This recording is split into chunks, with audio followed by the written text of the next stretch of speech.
It is a particularly interesting location for me to be sitting today, given that over a decade ago I sat in this very chair right here in the European Union Parliament. And at that time, I warned the world of what was coming.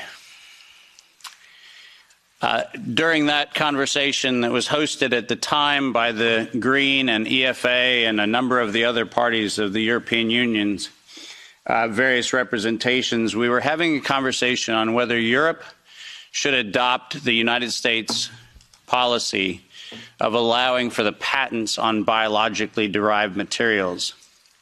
And at the time, I urged this body, and I urged people around the world, that the weaponization of nature against humanity had dire consequences. Tragically, I sit here today with that unfortunate line that I don't like to say, which I told you so. But the fact of the matter is, we're here not for a reprisal on past decisions. We're here to actually, once again, come to the face of the human condition and ask the question, who do we want to be? What do we want humanity to look like?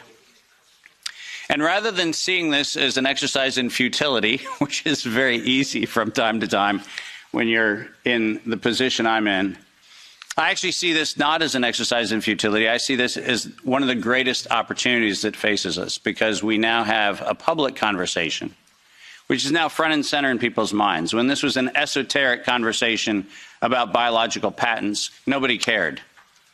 But when that conversation came home, then it became something people can care about.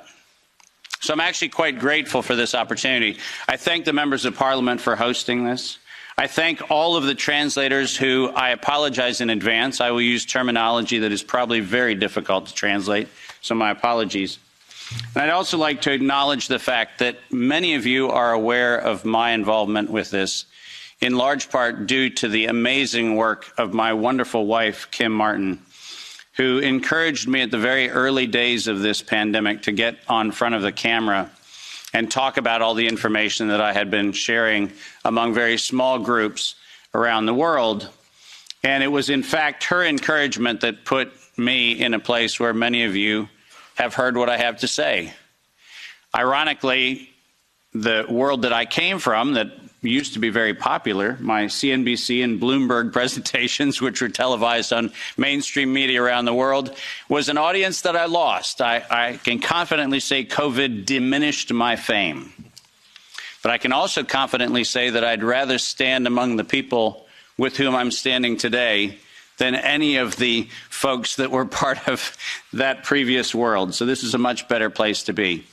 My role today is to set the stage for this conversation in a historical context, because this did not come in the last 3 years. This did not come in the last 5 or 6 years. This actually is an ongoing question that probably began here in Europe in the early stages of the mid-1900s, but certainly by 1913, 1914, this conversation started right here in Central Europe.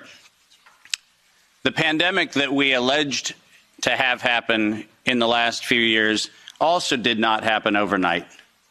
In fact, the very specific pandemic using coronavirus began in a very different time. And we'll try to advance the slides here with one of these things. Oh, there we go.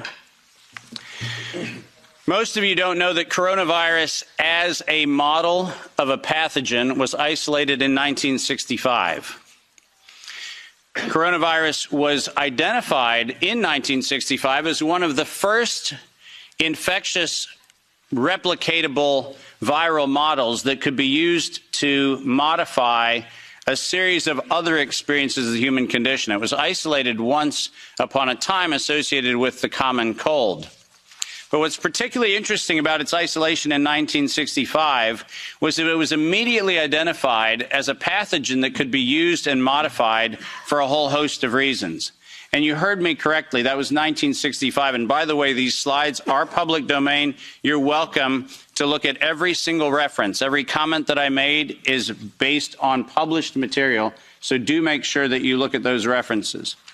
But in 1966, the very first COV coronavirus model was used as a transatlantic biological experiment in human manipulation. And you heard the date, 1966. I hope you're getting the point of what I'm saying. This is not an overnight thing. This is actually something that's been long in the making.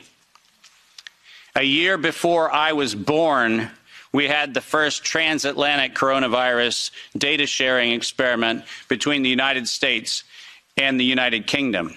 And in 1967, the year I was born, we did the first human trials on inoculating people with modified coronavirus. Isn't that amazing? 56 years ago, the overnight success of a pathogen that's been 56 years in engineering. And I want that to chill with all of you. Where were we when we actually allowed, in violation of biological and chemical weapons treaties, where were we as a human civilization when we thought it was an acceptable thing to do to take a pathogen for the United States and infect the world with it? Where was that conversation? And what should have been that conversation in 1967? That conversation wasn't had. Ironically, the common cold was turned into a chimera in the 1970s. And in 1975, 1976, and 1977, we started figuring out how to modify coronavirus by putting it into different animals, pigs and dogs. And not surprisingly, by the time we got to 1990, we found out that coronavirus as an infectious agent was an industrial problem for two primary industries, the industries of dogs and pigs. Dog breeders and pigs found that coronavirus created gastrointestinal problems, and that became the basis for Pfizer's first spike protein vaccine patent, filed, are you ready for this, in 1990. Did you hear what I just said? 1990. Operation Warp Speed? I'm sorry. Where's the warp and the speed? Pfizer, 1990, the very first spike protein vaccine for coronavirus. Isn't that fascinating? Isn't it fascinating that we were told that, well, the spike protein is a new thing. We just found out that that's the problem. No. As a matter of fact, we didn't just find out it was not just now the problem. We found that out in 1990 and filed the first patents on vaccines in 1990 for the spike protein of coronavirus. And who would have thought? Pfizer. Clearly the innocent organization that does nothing but promote human health. Clearly Pfizer. The organization that has not bought the votes in this chamber and in every chamber of every government around the world. Not that Pfizer. Certainly, they wouldn't have had anything to do with this. But oh, yes, they did. And in 1990, they found out that there was a problem with vaccines. They didn't work. You know why they didn't work? It turns out that coronavirus is a very malleable model. It transforms and it changes and it mutates over time. As a matter of fact, every publication on vaccines for coronavirus from 1990 until 2018, every single publication concluded that coronavirus escapes the vaccine impulse, because it modifies and mutates too quickly for vaccines to be effective. And since 1990 to 2018, that is the published science, ladies and gentlemen. That's following the science. Following the science is their own indictment of their own programs that said it doesn't work. And there are thousands of publications to that effect, not a few hundred, and not paid for by pharmaceutical companies. These are publications that are independent scientific research that shows unequivocally, including efforts of the chimera modifications made by Ralph Baric in the University of North Carolina, Chapel Hill. All of them show vaccines do not work. on coronavirus. That's the science. And that science has never been disputed. But then we had an interesting development in 2002. And this date is most important. Because in 2002, the University of North Carolina, Chapel Hill patented, and I quote, an infectious replication defective clone of coronavirus. Listen to those words, infectious replication defective. What does that phrase actually mean? For those of you not familiar with language, let me unpack it for you. Infectious replication defective means a weapon. It means something meant to target an individual, but not have collateral damage to other individuals. That's what infectious replication defective means. And that patent was filed in 2002 on work funded by NIAID's Anthony Fauci from 1999 to 2002. And that work, patented at the University of North Carolina, Chapel Hill, mysteriously preceded SARS 1.0 by a year. Dave, are you suggesting that SARS 1.0 wasn't from a wet market in Wuhan? Are you suggesting it might have come from a laboratory in the University of North Carolina, Chapel Hill? No, I'm not suggesting it. I'm telling you that's the facts. We engineered SARS. SARS is not a naturally occurring phenomenon. The naturally occurring phenomenon is called the common cold. It's called influenza-like illness. It's called gastroenteritis. That's the naturally occurring coronavirus. SARS is the research developed by humans weaponizing a life system model to actually attack human beings. And they patented it in 2002.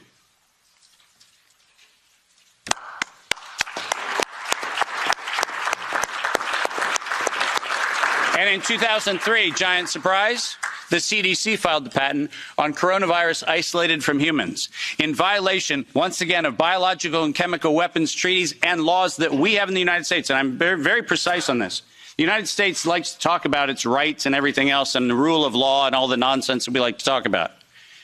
But we don't ratify treaties about, I don't know, defending humans. We conspicuously avoid that. We actually have a great track record of advocating for human rights and then denying them when it comes to actually being part of the international community, which is a slightly problematic thing. But let's get something very clear. When the CDC in April of 2003 filed the patent on SARS coronavirus isolated from humans, what did they do? They downloaded a sequence from China and filed a patent on it in the United States. Any of you familiar with biological and chemical weapons treaties knows that's a violation. That's a crime. That's not an innocent oops. That's a crime. And the United States Patent Office went as far as to reject that patent application on 2 occasions until the CDC decided to bribe the Patent Office to override the patent examiner to ultimately issue the patent in 2007 on SARS coronavirus. But let's not let that get away from us, because it turns out that the RT-PCR, which was the test that we allegedly were going to use to identify the risks associated with coronavirus, was actually identified as a bioterrorism threat by me in the European Union-sponsored events in 2002 and 2003, 20 years ago. That happened here in Brussels and across Europe. In 2005, this particular pathogen was specifically labeled as a bioterrorism and bioweapon platform technology. Described as such. That's not my terminology that I'm applying to it. It was actually described as a bioweapons platform technology in 2005.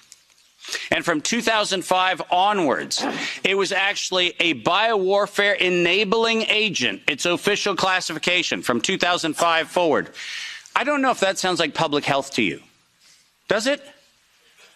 Biological warfare enabling technology. That feels like not public health. That feels like not medicine. That feels like a weapon designed to take out humanity. That's what it feels like. And it feels like that because that's exactly what it is. We have been lured into believing that EcoHealth Alliance and DARPA and all of these organizations are what we should be pointing to, but we've been specifically requested to ignore the facts that over $10 billion have been funneled through black operations through the check of Anthony Fauci and a side-by-side ledger where NIAID has a balance sheet and next to it is a biodefense balance sheet equivalent dollar-for-dollar matching that no one in the media talks about. And it's been going on since 2005. Our gain-of-function moratorium, the moratorium that was supposed to freeze any efforts to do gain-of-function research.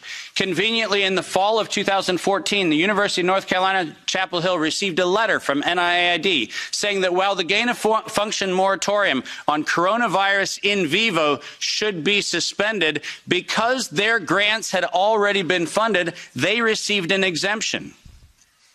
Did you hear what I just said? A biological weapons lab facility at the University of North Carolina, Chapel Hill, received an exemption from the gain-of-function moratorium so that by 2016 we could publish the journal article that said SARS coronavirus is poised for human emergence in 2016. And what, you might ask, Dave, was the coronavirus poised for human emergence? It was WIV1, Wuhan Institute of Virology Virus 1. Poised for human emergence in 2016 at the proceedings of the National Academy of Sciences, such that by the time we get to 2017 and 2018, the following phrase entered into common parlance among the community. There is going to be an accidental or intentional release of a respiratory pathogen. The operative word, obviously, in that phrase, the word release. Does that sound like leak? Does that sound like a bat and a pangolin went into a bar in the Wuhan market and hung out and had sex and lo and behold, we got SARS-CoV-2? No.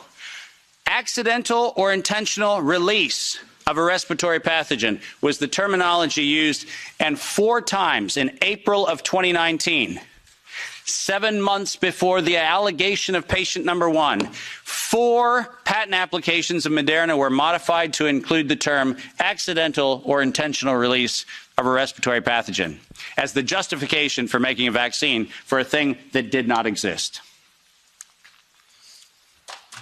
Keep going.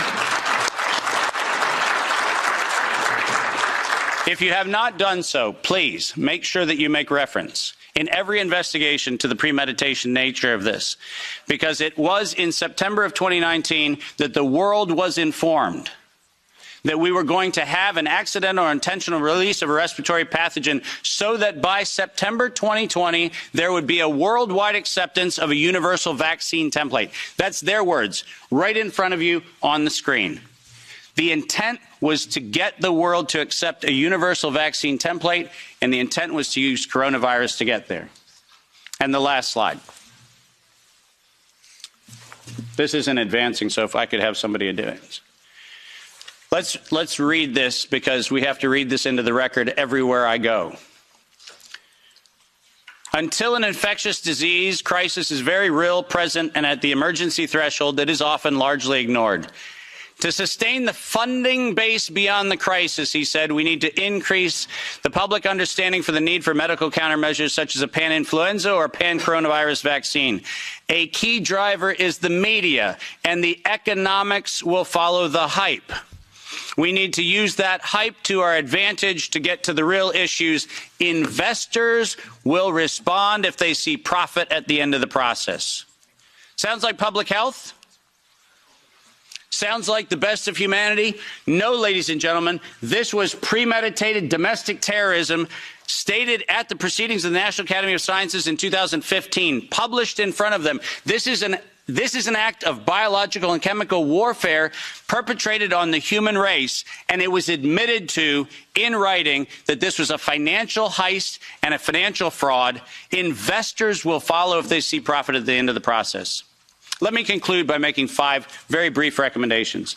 The last slide. Nature was hijacked. This whole story started in 1965 when we decided to hijack a natural model and decide to start manipulating it.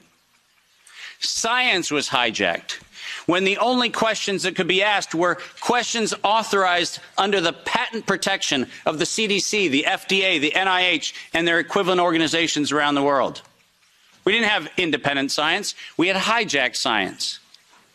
And unfortunately, there was no moral oversight in violation of all of the codes that we stand for. There was no independent, financially disinterested, independent review board ever impaneled around coronavirus, not once. Not once. Not since 1965.